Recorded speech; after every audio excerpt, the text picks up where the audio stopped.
राम ने रावण को मारने के लिए जन्म लिया था, कंस को मारने के लिए कृष्ण ने जन्म लिया था, उसी प्रकार से इस गुलामी को हटाने के लिए इन महापुरुषों ने जन्म लिया था।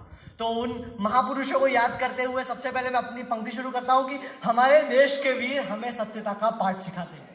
हमारे देश के वीर हमें सत्यता का पाठ सिखाते हैं, सारे संसार में अपनी छाप छोड़ जाते हैं। वो भारत पर मर मिटे, कभी अशोक, कभी चंद्रगुप्त, कभी बप्पा रावल, वीर शिवाजी, महाराणा प्रताप, शाहू जी महाराज, रानी लक्ष्मीबाई, महात्मा ज्योतिबा फुले, गांधी, सुभाष, भगत सिंह, राजगुरु, सहदेव, खुदीराम बोस, तो राजेंद्र प्रसाद, अम्बेडकर, सरोजनी नायडू, सरदार पटेल और अब एपीजे अब्दुल कलाम, अब्तागुल्ला, हनुमंत थप्पा और भारतीय सेना के वीर जवान इस धरती पर अवतरित हो जाते हैं, अवतरित हो जाते हैं।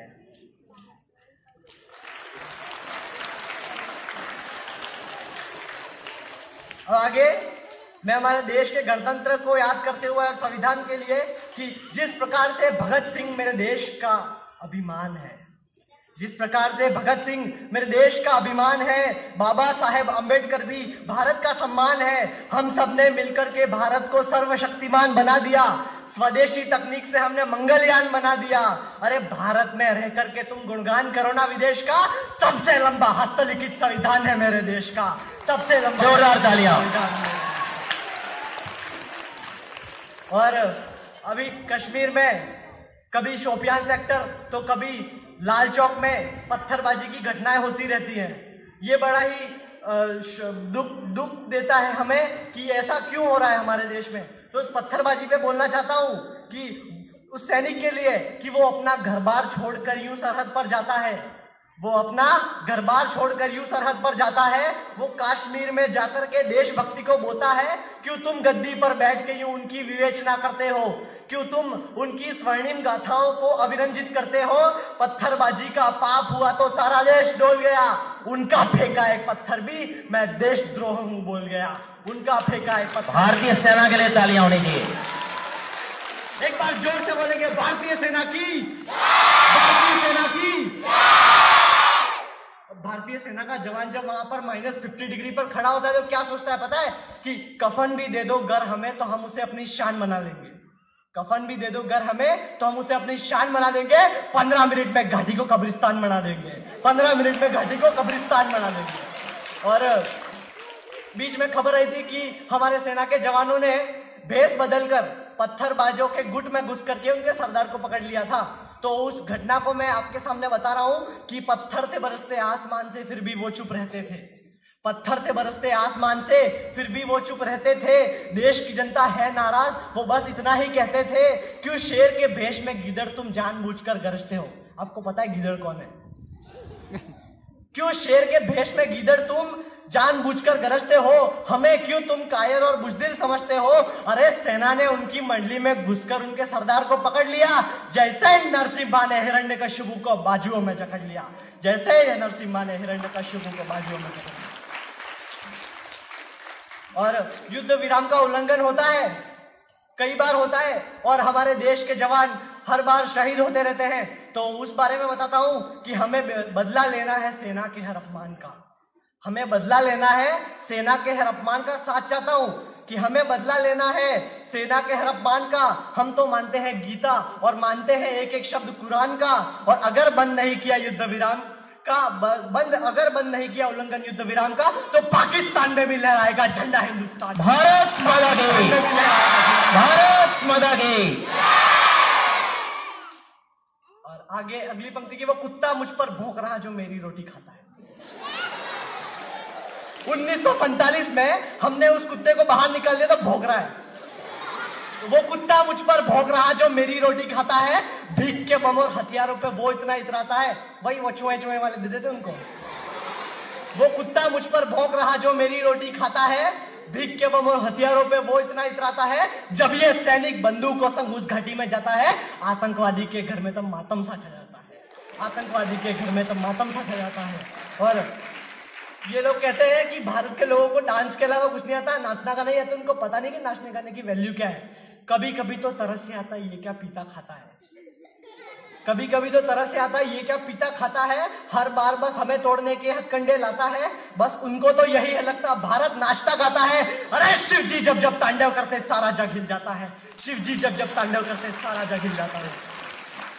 और महिला शक्ति को प्रणाम करता हूं कि हमारे देश की महिलाएं भी कम नहीं है, क्योंकि वहां के पूर्व पीएम, अभी तो इमरान खान जी हैं, पूर्व पीएम अब जेल में पड़े वो।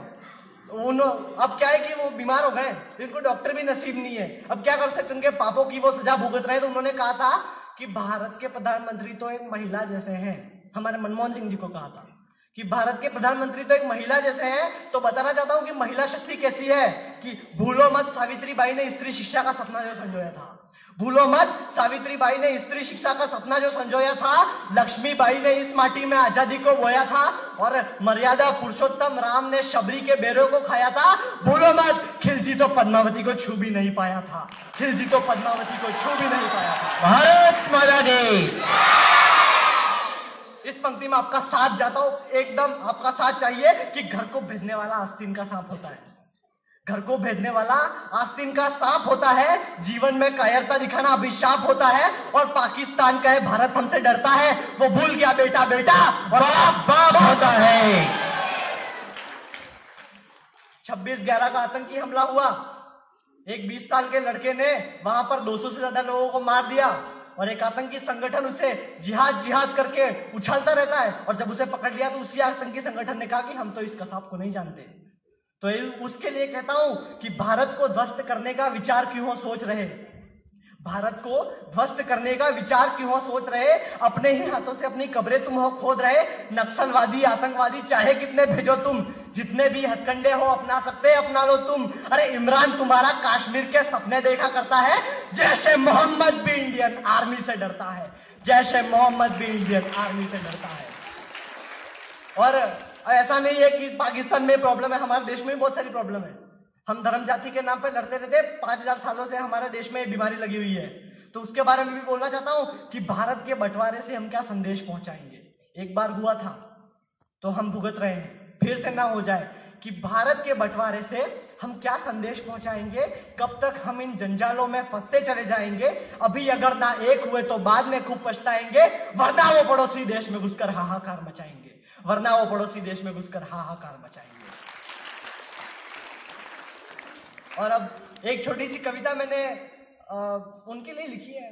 तो जो कश्मीर हमारा है हम उसे अपना वापस बनाकर दिखाएंगे, क्योंकि हमारा ही है कश्मीर, हमारा है, उसे हम अपना वापस बनाकर दिखाएंगे। देखना एक दिन हम उनकी अकल ठिकाने लाएंगे, और उसकी हम क्या बात करें जो छुपकर हम पर वार करे। कई बार है मजा चखाया, फिर से मजा चखाएंगे। और आंखों में अंगारे हैं, सीने में जलती आग है, रगों में जितना खून है सारा इस माटी पे बहाएंगे। और तुम लोगों ने प्रश्न तो पूछे सर्जिकल स्ट्राइक कहां, इस बार हम बिना बताए घर में ही घुस जाएंगे। और कश्मीर के सपने हथियाने के सपने जो तू देख रहा, देखना इस दिन एक बार तेरे घर में तिरंगा लहराएंगे, देखना इस बार तेरे घर में तिरंगा लहराएंगे। और अंत में हिंदुस्तान की जय बोलना क्यों महत्वपूर्ण है इसके बारे में बताता हूं। क्योंकि कुछ लोग हमारे देश के बोलते हैं हम वंदे मातरम नहीं बोलेंगे, हिंदुस्तान की जय नहीं बोलेंगे। क्यों नहीं बोलना है, फिर देश की खा क्यों रहे हो। तो उनको भी कि जब भी कोई देशद्रोही देश के खिलाफ बोलेगा, जब भी कोई देशद्रोही देश के खिलाफ बोलेगा, देखना उस दिन एक एक भारतीय का खून खोलेगा।